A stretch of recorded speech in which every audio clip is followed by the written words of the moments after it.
Hello ನಮಸ್ತೆ, welcome back to my channel. ನಾನು Lavanya. Last ವಿಡಿಯೋದಲ್ಲಿ ಸೆಲ್ಫ್ ವಿಡ್ರಾವಲ್ ಚೆಕ್ನ ಹೇಗೆ ಬರೆಯೋದು ಅಂತ ಹೇಳಿದ್ದೆ. ಈ ವಿಡಿಯೋದಲ್ಲಿ ಥರ್ಡ್ ಪಾರ್ಟಿ ಚೆಕ್ನ ಹೇಗೆ ಬರೆಯೋದು ಅಂತ ಹೇಳ್ತೀನಿ. ಈ ವಿಡಿಯೋ ನಿಮಗೇನಾದರೂ ಇಷ್ಟ ಆದರೆ ಲೈಕ್ ಮಾಡಿ, ಹಾಗೆ ಸಬ್ಸ್ಕ್ರೈಬ್ ಮಾಡೋದನ್ನ ಮರಿಬೇಡಿ. ಮೊದಲು ನಾವು ಥರ್ಡ್ ಪಾರ್ಟಿ ಚೆಕ್ ಅಂದರೆ ಏನು ಅಂತ ತಿಳ್ಕೊಳ್ಳೋಣ. ಫಾರ್ ಎಕ್ಸಾಂಪಲ್, ಎ ಅನ್ನೋನು ಬಿಗೆ ಕ್ಯಾಶ್ ಕೊಡಬೇಕಾಗತ್ತೆ.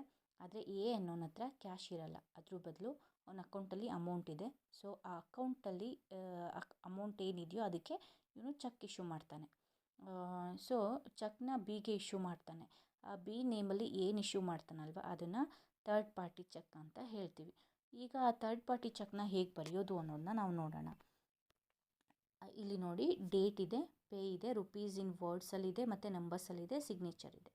ಇಷ್ಟು ಇಂಪಾರ್ಟೆಂಟು. ಇಲ್ಲಿ ಡೇಟ್ ನೋಡ್ಕೊಳ್ಳಿ. ಡೇಟು ಯಾವುದೇ ರೀತಿಯಾದಂತಹ ಕರೆಕ್ಷನ್ ಇರಬಾರ್ದು. ಇನ್ ಕೇಸ್ ಕರೆಕ್ಷನ್ ಇದ್ದರೆ ಅಕೌಂಟ್ ಹೋಲ್ಡರ್ದು ಸಿಗ್ನೇಚರ್ ಆಗೇ ಇರಬೇಕು. ಈ ಚೆಕ್ ಮೇಲೆ ಟೋಟಲಾಗಿ 2 ಕರೆಕ್ಷನ್ ಆದರೆ ಅಕ್ಸೆಪ್ಟ್ ಮಾಡ್ತಾರೆ. ಅದಕ್ಕಿಂತ ಮೇಲೆ ಏನಾದ್ರು ಕರೆಕ್ಷನ್ ಆದರೆ ಅಕ್ಸೆಪ್ಟ್ ಮಾಡಲ್ಲ. ಡೇಟು DDMM YYYY ಫಾರ್ಮೆಟಲ್ಲೇ ಇರಬೇಕು. ಇದು ಬಿಟ್ಟು ಬೇರೆ ಫಾರ್ಮೆಟಲ್ಲಿದ್ದರೆ ಅಕ್ಸೆಪ್ಟ್ ಮಾಡಲ್ಲ. ದೆನ್ ಇಲ್ಲಿ ಇದು 2024 ಆಗಿರೋದ್ರಿಂದ ತುಂಬ ಜನ ಮಿಸ್ಟೇಕ್ ಮಾಡುವಂಥದ್ದು 2023 ಅಂತ ಬರೆದು ಬಿಡ್ತಾರೆ. ಸೊ ಅಲ್ಲಿಗೆ 1 ಇಯರ್ ಆಗಿಬಿಡುತ್ತೆ. ಸೊ ಇದನ್ನು ನೋಡ್ಕೊಳ್ಳಿ ನೀವು, ಓಕೆನಾ. ಇದು ಬಂದು ಈ ಚೆಕ್ಕು ಯಾವ ಡೇಟಿಂದ ಇಶ್ಯೂ ಮಾಡಿರ್ತೀವಲ್ಲ ಅಲ್ಲಿಂದ 3 ಮಂತ್ಸ್ ಅಷ್ಟೇ ವ್ಯಾಲಿಡಿಟಿ ಇರುತ್ತೆ. ಅದ್ರ ಮೇಲಾದರೆ ಇದು ವ್ಯಾಲಿಡ್ ಇರಲ್ಲ. ಸೊ ಹಾಗಾಗಿ ಡೇಟ್ ಕೂಡ ಇಂಪಾರ್ಟೆಂಟ್ ಆಗುತ್ತೆ. Next pay. ಮೋಹನ್ ಕುಮಾರ್ ಅನ್ನೋನಿಗೆ ಲಾವಣ್ಯ KM ಅನ್ನೋರು ಇಶ್ಯೂ ಮಾಡಿದ್ದಾರೆ ಅಲ್ವಾ. ಸೊ ಈ ಮೋಹನ್ ಕುಮಾರ್ ಅನ್ನೋದು ನೇಮು ಅವ್ರ ID ಪ್ರೂಫಲ್ಲಿ ಮತ್ತು ಇಲ್ಲಿ ಬರೆದಿರೋದು 2 ಸೇಮ್ ಇರಬೇಕು. ಇನ್ ಕೇಸ್ ID ಪ್ರೂಫಲ್ಲಿ ಏನಾದ್ರೂ ಬೇರೆ ಇದ್ದರೆ ಕ್ಯಾಶ್ ತೊಗೊಳಕ್ಕೆ ಹೋದಾಗ ಅವರು ಕೊಡಲ್ಲ. ಬಿಕಾಸ್ ನೇಮ್ ಮಿಸ್ ಮ್ಯಾಚ್ ಆಗೋದ್ರಿಂದ ಅವರು ಇನ್ನೂ ಒಂದು ID ಪ್ರೂಫ್ ಕೇಳ್ತಾರೆ. ಇನ್ ಕೇಸ್ ಮ್ಯಾಚ್ ಆದರೆ ಅಷ್ಟೇ ಕ್ಯಾಶ್ ಕೊಡೋ ಅಂಥದ್ದು, ಆರೆಲ್ಸ್ ಕೊಡೋಲ್ಲ. ನೆಕ್ಸ್ಟು ರುಪೀಸಲ್ಲಿ ವರ್ಡ್ಸಲ್ಲಿದೆ ಮತ್ತು ನಂಬರ್ಸಲ್ಲಿದೆ. ಇಲ್ಲೂ ಅಷ್ಟೇ, ನಂಬರ್ಸಲ್ಲಾಗಿರ್ಬೋದು, ವರ್ಡ್ಸಲ್ಲಾಗಿರ್ಬೋದು. ಇದನ್ನು ನೀವು ಕರೆಕ್ಟಾಗಿ ನೋಡ್ಕೋಬೇಕು. ಕೆಲವೊಂದು ಸಲ 20,000 ಬದಲು 2,000 ಅಷ್ಟೇ ಬರ್ತಿರ್ತಾರೆ, ಅಥವಾ ಇಲ್ಲೊಂದು 0 ಮಿಸ್ ಮಾಡಿರ್ತಾರೆ. ಈ ಥರ ಮಿಸ್ ಆಗಿರುತ್ತೆ. ಇದನ್ನು ಕೂಡ ನೋಡ್ಕೋಬೇಕು. ಇಲ್ಲಿ ಮತ್ತು ಸಿಗ್ನೇಚರ್ಗೆ ಬಂದಾಗ, ಸಿಗ್ನೇಚರಲ್ಲಿ ಇಲ್ಲಿ ಲಾವಣ್ಯ KM ಅನ್ನೋರು ಒಂದು ಸೈನ್ ಮಾಡಿದ್ದಾರೆ ಫ್ರಂಟಲ್ಲಿ. ಸೊ ಬ್ಯಾಕ್ ಸೈಡು ಇದು ಬೇರೆ ಚೆಕ್ ಇರೋದ್ರಿಂದ ಬ್ಯಾಕ್ ಸೈಡು ಮೋಹನ್ ಕುಮಾರ್ ಅನ್ನೋರ್ದು ಸೈನ್ ಮಾಡಿದ್ದಾರೆ ಮತ್ತು ಅವ್ರದ್ದು ಕಾಂಟ್ಯಾಕ್ಟ್ ನಂಬರ್ ಬರೆದಿದ್ದಾರೆ, ಓಕೆನಾ. ಇದು ಬೇರೆ ಚೆಕ್ ಇರುವಾಗ.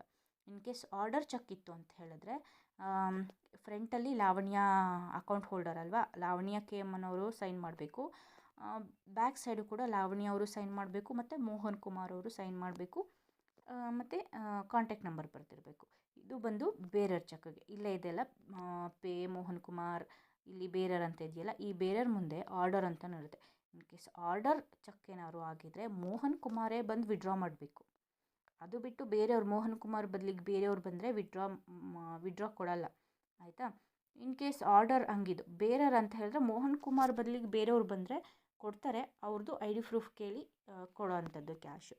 ಇಷ್ಟು ಬಂದು ಯಾವುದರಲ್ಲಿ ಥರ್ಡ್ ಪಾರ್ಟಿ ಚೆಕ್ ಕ್ಯಾಶ್ ವಿಡ್ರಾವಲಲ್ಲಿ ವೆರಿ ವೆರಿ ಇಂಪಾರ್ಟೆಂಟ್, ಓಕೆನಾ. ಇಂಪಾರ್ಟೆಂಟ್ ಆಗುತ್ತೆ.